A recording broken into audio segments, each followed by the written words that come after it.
Hello दोस्तों, नमस्कार। मैं हवा सिंह चहल, संपादक आपका संदेश।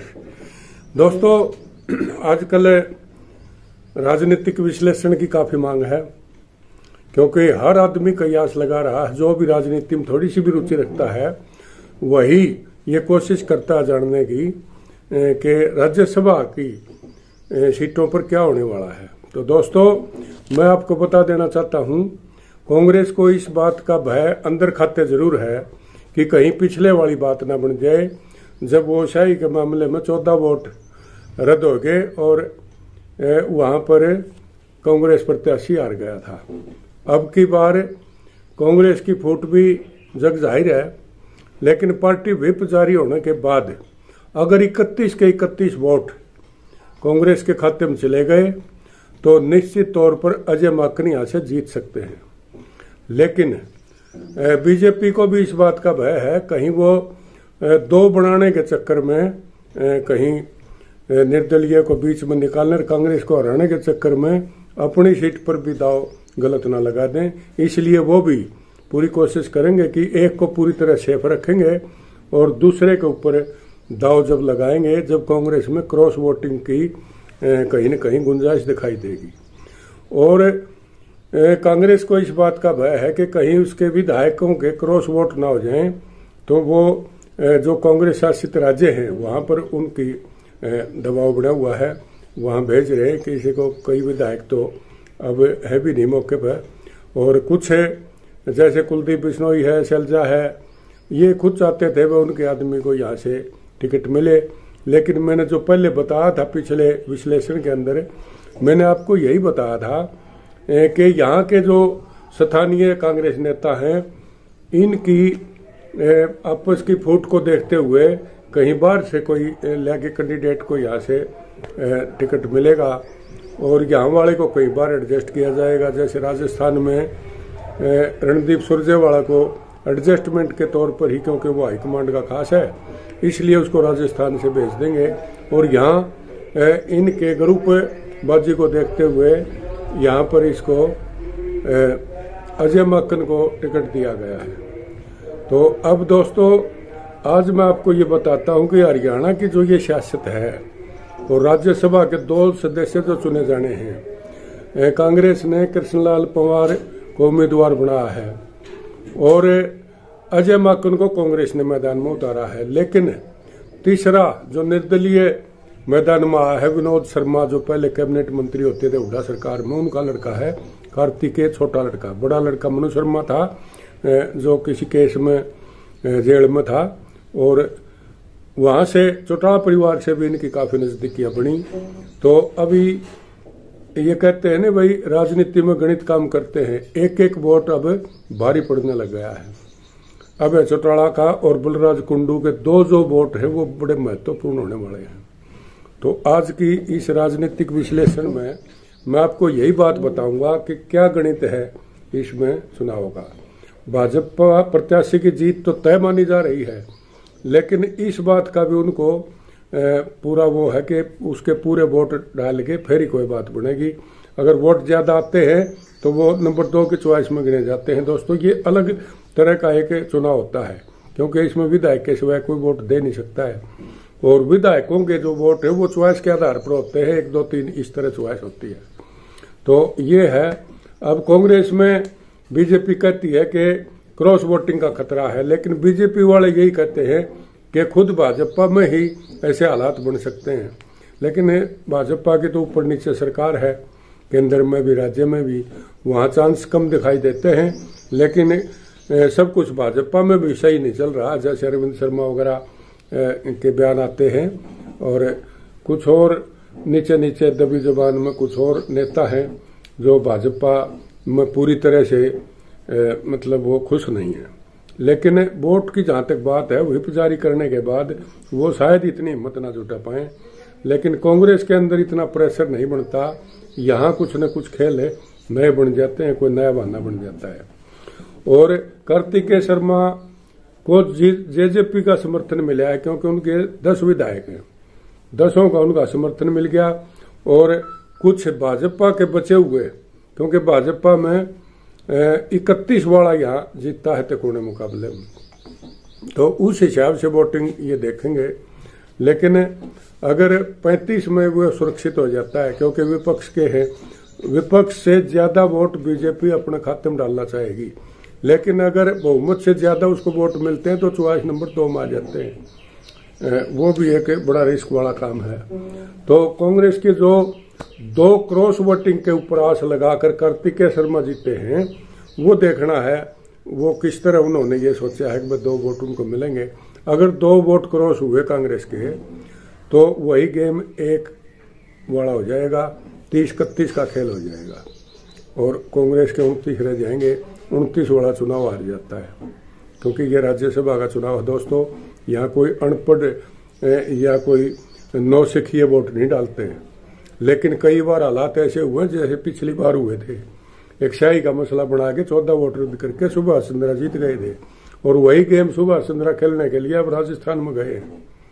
वहां रणदीप सुरजेवाला चुनाव मैदान में है और वहां भी उनको खतरा इस बात का है, कहीं सुभाष चंद्रा जब बीजेपी के वहां उम्मीदवार बने हैं समर्थन से, तो कहीं न कहीं कांग्रेस के भी कुछ लोग उनके हो सकता अंदर खाते पिछला इतिहास न दोहरा दें, इसी उम्मीद के साथ शायद वो गए हैं। वरना तो उनको ही पता है कि वहां मेजोरिटी कांग्रेस की है। लेकिन यहाँ का खेल मैं आपको बताऊं, यहाँ वाला बड़ा गजब के समीकरण है। इन दोनों सीटों पर 3 प्रत्याशी आने से बड़ा दिलचस्प माहौल यहाँ बन गया है। अजय माकन जो पूर्व केंद्रीय मंत्री रहे हैं, कांग्रेस के हाईकमांड में इनकी पूरी पैठ है और ये कांग्रेस ने अपना उम्मीदवार बनाया है, इसलिए बनाया है जो मैंने बताया। यहाँ के जो नेता थे उनको छोड़ के मैंने पहले ही बताया था आपको कि कहीं दिल्ली दरबार का कोई नेता यहाँ मैदान में आ सकता है। और 10 जून को ये मतदान होना है और दलीय स्थिति का आपको पता है, क्योंकि ये जो आंकड़ा है, भाजपा के पास इस टाइम 40 विधायक हैं, कांग्रेस के 31 हैं, जेजेपी के 10, निर्दलीय 7, अलोपा और इनेलो का 1-1 कैंडिडेट है। वो दोनों नेता हैं गोपाल कांडा और अभय चौटाला, वो 1-1 हैं इनेलो और अलोपा के, और 10 जेजेपी के हैं। जेजेपी में भी कहीं न कहीं कोशिश की जाएगी कि किसी 1 या 2 विधायक को खिसका दिया जाए, क्योंकि जो दस्तखत उसके ऊपर हस्ताक्षर हुए हैं, जो कार्तिकेय जो इंडिपेंडेंट कैंडिडेट राज्यसभा के हैं, उस पर 7 हस्ताक्षर हैं। 3 उस दिन नहीं पहुंच पाए थे, ये तो वही बताएंगे वो क्यों नहीं पहुंचे, उनको कहीं बाहर थे या वो इसमें कारण क्या था, वो तो पार्टी बताती है। लेकिन व्हिप जारी होने के बाद बड़ा मुश्किल हो जाता है क्रॉस वोट होना, लेकिन फिर भी होते हैं, कई बार इतिहास दोहराए जाते हैं इस तरह के। तो अब देखना है, क्योंकि ये अलग अलग समीकरण बनेंगे। जेजेपी के साथ और बीजेपी के साथ अभय चौटाला नहीं जा सकते, अलोपा बीजेपी में जा सकती है, लेकिन बीजेपी उनको रिजर्व रख सकती है, क्योंकि बीजेपी के पास तो पहले ही मेजोरिटी है। तो वो कार्तिकेय शर्मा के साथ है, जा सकता है अलोपा कैंडिडेट, और उसके साथ है जो ये आएगा निर्दलीय पर कोई ये आरोप नहीं लगा सकता ये इस पार्टी का समर्थक है, हालांकि सबको पता है वो किसका आदमी है। एक विनोद शर्मा ऐसा आदमी है जो सबसे बना के रखता है, हुड्डा साहब का भी वो खास है, अभय चौटाला का भी वो खास है, और इधर बीजेपी में भी उसके आदमी बैठे हैं। वो हर एक से बना के रखने वाला आदमी है, बड़ा नेता है और साधन संपन्न परिवार से है। तो जिस ढंग से उन्होंने कुछ सोच समझ कर ही वो तीसरा प्रत्याशी मैदान में उतारा है, तो इससे दिलचस्प हो गया और शक बढ़ गया है। शक की सुई कहीं न कहीं कांग्रेस में ज्यादा है, क्योंकि जब तीसरा कैंडिडेट आता है तो कुछ सोच के आता है, और उसको भाजपा की 2 नंबर की टीम को या सहयोगी पार्टी को ये भी एक गेम हो सकता है, क्योंकि भाजपा के पास तो पहले से ही काफी कैंडिडेट हैं। भाजपा का ये गेम हो सकता है कि जेजेपी अपने इशारे पर अपना कैंडिडेट निर्दलीय के तौर पर उतारे और कांग्रेस के 2 वोट क्रॉस करवा के या 3 विधायकों को शामिल ना करके उसमें कांग्रेस के उनसे कुछ भी वो सौदेबाजी हो या कोई भी बात हो, और 3 विधायक जो है संतुष्ट खेमे के बताए गए, उनको अगर ये बाहर रखने में कामयाब रहे, यानी कि गैर हाजिर हुए मतदान से, तो पासा पलट जाएगा। और यही एक खास बात देखने वाली होती है दोस्तों। अभी समीकरण ये बनाया है, निर्दलीय के पास 28 वोट का आंकड़ा इस टाइम बना हुआ है और उनकी उम्मीद है कि 2 कांग्रेस के आ जाए। तो 2 कांग्रेस के आगे तो 29 कांग्रेस के पास रह जाएंगे और 31 कार्तिकेय शर्मा के पास निर्दलीय खाते में चले जाएंगे। बीजेपी पहले ही शेप हो चुकी है, वो अपना कैंडिडेट बना चुकी है, क्योंकि वोटों के हिसाब से वो तो क्लियर है। अब 2 का गेम चला, कांग्रेस और कार्तिकेय। तो इन दोनों के बीच जो सिस्टम है वो देखो, सभी 90 विधायक हैं, इनके 90 वोट पड़ने हैं। 31 पहला 31, दूसरा 30 वोट लेने वाला उम्मीदवार विजयी होगा, यानी 1-1 वोट पर होगा। भाजपा के 40 विधायक हैं और भाजपा ये चाहेगी कि पहली चॉइस में 35 वोट मिले, और ये रिस्क वो लेना नहीं चाहोगे कि वोट रद्द हो जाए या कांग्रेस का प्रत्याशी पहले नंबर पर आ जाए। पहले नंबर पर आ गया तो फिर उसमें वैल्यू का फर्क पड़ जाएगा।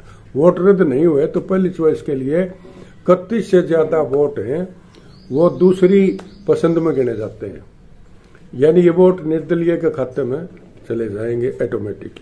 ये बड़ा सिस्टम इसके अंदर है, ये आम आदमी नहीं समझ पा रहा इस बात को। और दूसरे नंबर के लिए चाहिए 30 वोट। अब 30 वोट 31 एक ने ले लिए तो वोट बच गए 59 में जिसके 30 आगे वो जीतेगा, जिसके 29 रह गए वो हार जाएगा। तो इसलिए मैं आपको बता रहा हूं, अगर कांग्रेस के ऊपर जो गुदड़े लादी बैठे हैं बीजेपी वाले या निर्दलीय कैंडिडेट, उसका मतलब यही है, एक तो कुलदीप बिश्नोई के मान रहे हैं भाई ये कांग्रेस से बागी है, और हो सकता है कि किसी न किसी रूप से या कोई और उन्होंने गोटी फिट कर रखी है कि 2 को करो। इनमें शैलजा भी नाराज है, क्योंकि वो खुद राज्यसभा में उसके समर्थक चाहते थे कि शैलजा को अध्यक्ष पद से अगर हटाया जाता है तो राज्यसभा में भेज दिया जाए, लेकिन वो भी नहीं हुआ। वो मैं पहले बता चुका हूं आपको, और ये होना ही था जो मैंने बताया। तो इस तरह से ये गुणा भाग का खेल बना हुआ है। कैप्टन अजय यादव भी चाहते थे वह शैलजा को राज्यसभा में भेजा जाए, कुलदीप बिश्नोई भी है। तो इनके खेमे के भी कुछ विधायक हैं, और अगर वो विधायक किसी बहाने से या तो गैर हाजिर होते हैं या वोट रद्द करवाते हैं या क्रॉस वोट करते हैं, ये 3-4 तरह के ऑप्शन हैं। अगर वो नहीं चाहेंगे तो ये अजय माकन को पटकनी दे सकते हैं, लेकिन अगर पूरा का पूरा व्हिप जारी होता है, पूरा के पूरे 31 वोट करवा दिए, तो 31 वोट में फिर इनके 2 वोटों पर इनको उम्मीद है बलराज कुंडू, और क्योंकि हुड्डा साहब भी चाहते हैं वे आगे आने वाले भविष्य की राजनीति में, हालांकि कांग्रेस का दांगी है उम्मीदवार यहाँ से आनंद सिंह महम से, लेकिन फिर भी राजनीति है, इसमें कुछ नहीं पता, क्योंकि वो काफी मुख्य रूप से हरियाणा के कुछ ऐसे नेताओं से खफा हैं और उनसे खुश नहीं है। इसलिए मुझे नहीं लगता कि बलराज कुंडू भाजपा को वोट देंगे, तो वो फिर जा सकते हैं। अगर कांग्रेस का समर्थन नहीं देते हैं तो फिर वो कार्तिकेय शर्मा के पास जा सकते हैं। तो इसी तरह 6 निर्दलीय विधायक हैं, 6 में भी एक पर भाजपा को शक है, वो सबको पता है, लेकिन सरकार ऊपर नीचे है, वो नहीं रिस्क लेंगे ऐसा। तो इस तरह के ये समीकरण बने हुए हैं। कांग्रेस से 1 विधायक की क्रॉस वोटिंग या 3 का गैर हाजिर रहने से कांग्रेस की मुश्किल बढ़ सकती है। इस स्थिति में कांग्रेस के पास तो अगर 3 गैर हाजिर होते हैं और 1 क्रॉस हो गया तो 27 बचे। अच्छा, निर्दलीय यदि बाकी सभी 28 वोट ले लेता है तो उसकी जीत तय हो जाएगी, और वही काम हो जाएगा जो सुभाष चंद्रा पिछली बार करने में कामयाब हुआ था। इन्हें लोग हार गया, वो जीत गया था। यानी कांग्रेस के 4 विधायकों ने खेल किया और बाकी सभी वोट निर्दलीय को मिले तो कांग्रेस से सीट जा सकती है। तो ये इस तरह के जो समीकरण हैं, ये बड़े गजब के सिस्टम है इसके अंदर। और विनोद शर्मा चौटाला परिवार के बीच जो अच्छे संबंध हैं, वो जब चौटाला साहब जेबीटी भर्ती घोटाले के अंदर तिहाड़ जेल में थे, वहीं मनु शर्मा विनोद शर्मा का बड़ा लड़का था, और उस टाइम उनका आना जाना और उस टाइम वहां से उनका मिलना जो हुआ, उससे वो नजदीकियां काफी बढ़ी, वो उनसे मिलते रहते थे वहां।